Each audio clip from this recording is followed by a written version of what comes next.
loves, I am back again with another video. Today I'll be showing you how I make scones that are plain and scones that have chocolate chips. Hopefully you will enjoy this. Okay, to make our scones we are going to need flour. I used 4 cups of flour. I am so sorry for the movement, guys. I banged into the table by mistake and then the tripod moved. I added salt, sugar, as well as baking powder. You obviously need a raising agent, guys. I had to use all of that baking powder. And then I started sifting.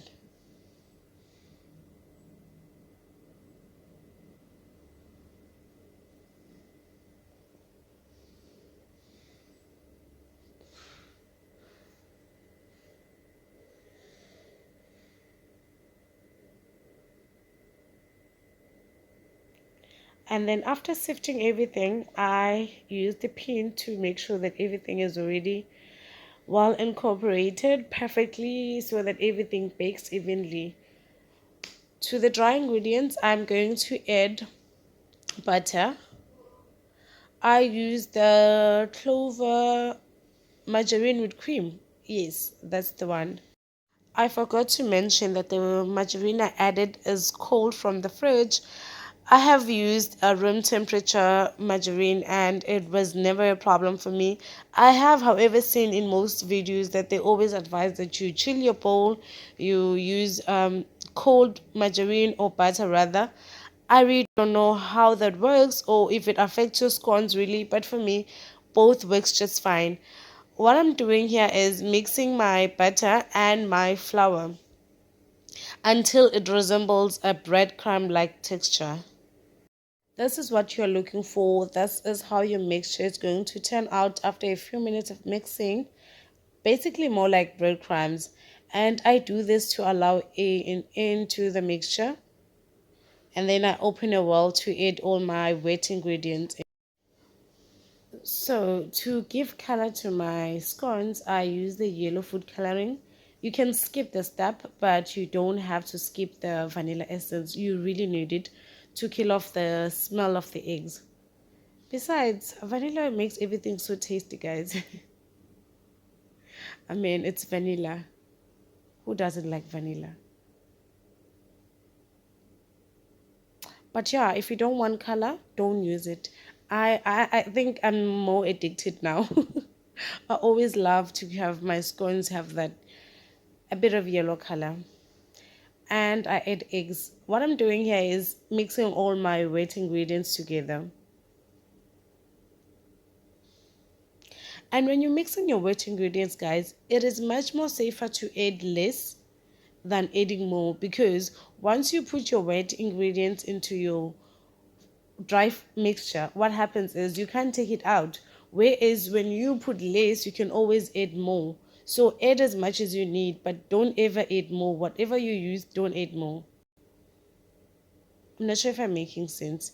And then I mix all of this together.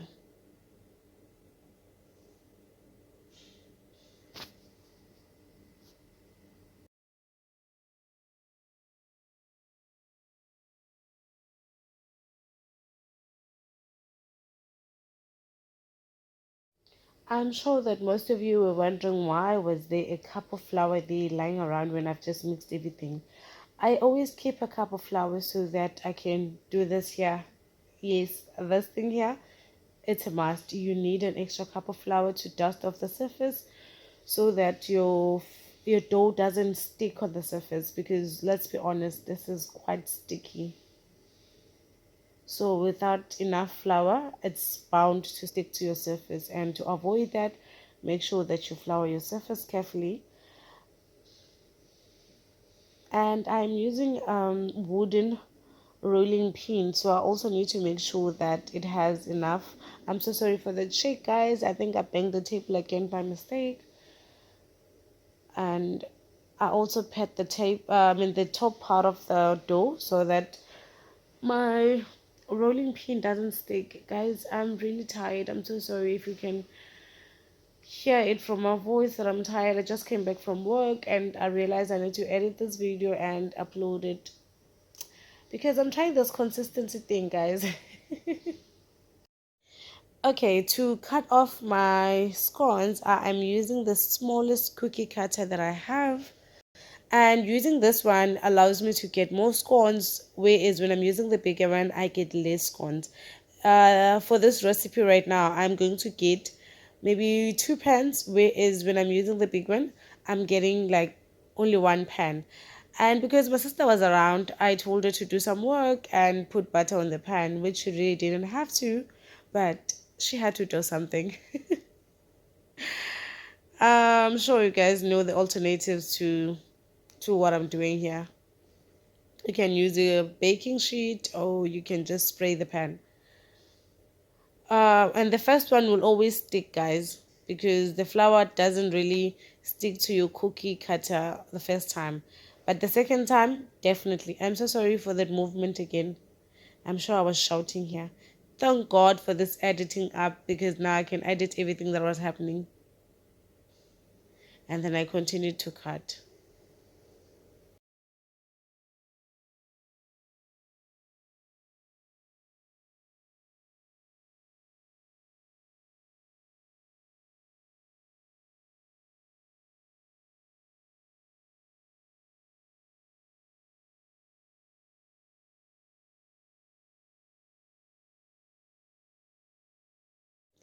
Okay, for this egg wash here, I did not beat my egg white and I did not add any water.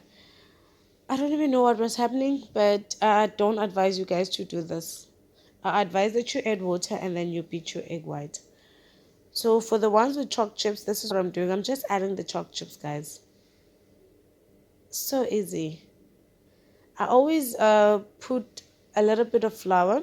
I usually do this when I'm making muffins. I'll explain when I show you guys how to make muffins.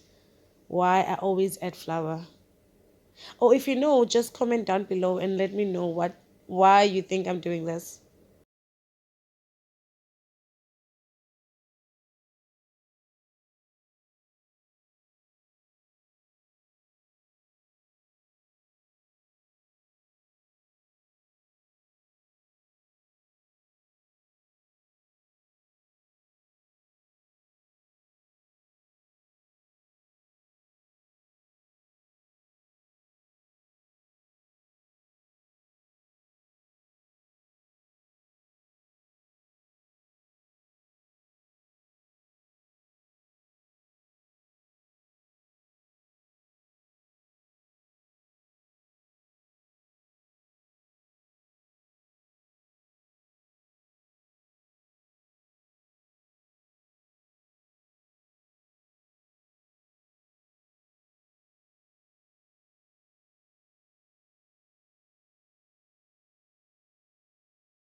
Please don't forget to like, to subscribe, and to leave a comment below and let me know what it is that you want to see in the future.